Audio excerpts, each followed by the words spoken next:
Hi, how's it going, friends? I'm Darkoburi the Collector. Today we're going to do the unboxing of Gilgamesh from Fate.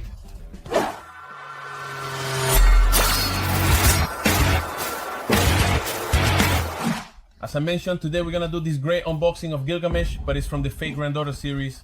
If you notice, here is Gilgamesh's symbol, and here on the sides I have my sabers from different anime series. What do I mean by different anime series? It's not just this type of Fate that's been released. We actually have several Fate series, and in this exclusive from Darkoburi, we'll be unboxing the Fate Grand Order Gilgamesh figure. This figure was given to me by two good friends whom I send my warmest regards to, Miguel Plasencia and Jesus Romo. Thank you so much for this gift. They told me, Darkoburi, we want you to do this unboxing. So here you have it exclusively on our channel. One thing I liked about the figures box, first of all, which is what we're going to talk about, is that it has our seal, which you can't really see, but it says it's Tamashii Nation's quality. And what kind of piece is it? It's from Figuarts Zero, and as we already know, Figuarts Zero is a guarantee when it comes to figures of this size. And let's not forget that this is a Bandai piece from both Bandai and Tamashii Nations. And here we have our logo that says Tamashii Nation's quality. On the back we get a few minor spoilers about our Gilgamesh. And over here on this side there's some scenery featuring our character. If you can read what this part of the box says, it states that it's part of the Extra Battle series. It says that they capture the character's best moments, but who does this? It says Figuarts Zero. According to what Figuarts Zero considers, they select what they see as the best moment, and it's an epic moment. From a battle that our character had, let's remember that in Fate, these characters are they are summoned, and they appear to fight for two sides. Our saber always appears, and different characters keep showing up. In this case, here we have our Gilgamesh. If you look closely, here he has his sorwell. It could be more of an Axian. Over here he has his book to cast magic. So without further delay, let's do the unboxing of the piece, which is really what we're interested in. We're going to unbox the figure, which isn't really a figurine at all, because Figuarts Zero always makes large size figures, and they say their policy is to create figures that are a good size for collecting and at a good price. And as usual, it comes with this plastic, which is reinforced here in the center.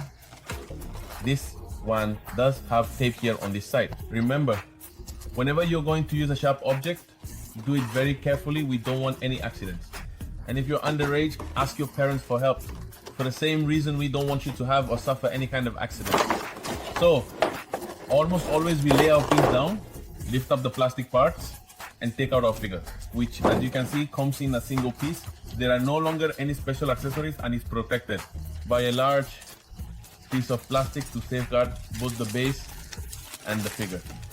Here I recommend being extremely careful when handling it, because sometimes the back parts are held in place by a single point, or the figure itself is centered at just one point. Here we're going to remove these parts of the plastic from the back. And now, to analyze our figure, let's start with the effects here, where the dust is being kicked up as he begins his attack. If you notice, he has a book with which he performs magical attacks. Remember that in Fate, they always feature historical characters and bring them back to life for these battles. In this case, Gilgamesh comes from Mesopotamian mythology, so you can look up his entire story, you can find it out there.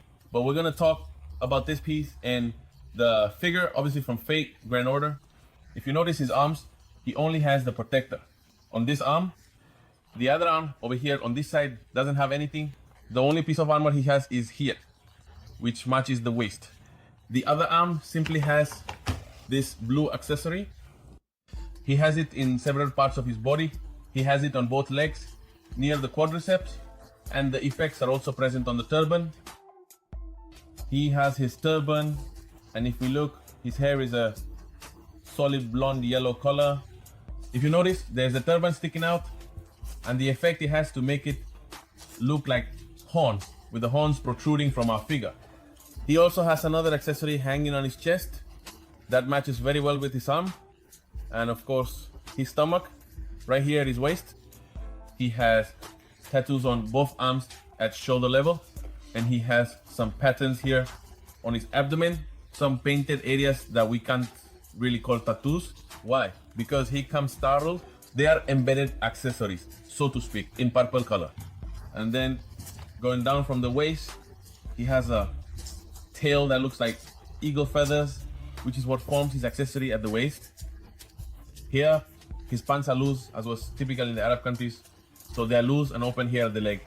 If you notice, these are the blue accessories I mentioned he had. And he wears shoes that are simply these pieces in purple. So we now see our Gilgamesh, who also carries an axis, a one-handed axis, but there are also two-handed axes. For me, the best one that exists is Rita, the one Escanor has, which is a two-handed axe. And Escanor, in his arrogance, being the Lion of Pride, says that he carries it to control his power. Here, he is holding it to be able to cast this spell, but because of the length of the axe, it is undoubtedly a two-handed axe. Finally, let's analyze all this background, which, as they say, is part of an iconic fight scene known from Figure 0. Now, you tell me if you recognize which battle scene this is for our character, Gilgamesh. This attack, as I mentioned, if you look, is very iconic. Why? Because when he uses the book to cast the spell, the sky opens up and these small whirlwinds appear from which weapons emerge. But what does he do? It's a rain of weapons at high speed against his enemies. If Saber were there, she would have to block all these weapons as he summons them one by one. If you notice, here a staff comes out, different weapons keep appearing, and with this rain of weapons, he gathers all the legendary weapons that exist in mythology, in history, in books, in stories, and drops them on his enemies. This makes Gilgamesh a very powerful ally, but also a very fearsome opponent. Remember that we have Fate Stay Night, we have Fate Zero, we have Fate Grand Order. There are quite a few. Each one of them may or may not have a sequel. They don't necessarily have to be connected. Rather, each one takes place in different time periods. Gilgamesh, who always appears on the summons because he is a very incredibly powerful character in Stay Night, he also appears completely blonde but clad entirely in golden armor. When he starts fighting, he likes to take off his armor and be a bit more, let's say, exposed to game speed. But without a doubt, Gilgamesh and this Fate figure are absolutely stunning. I'll leave it here for a moment so you can appreciate it.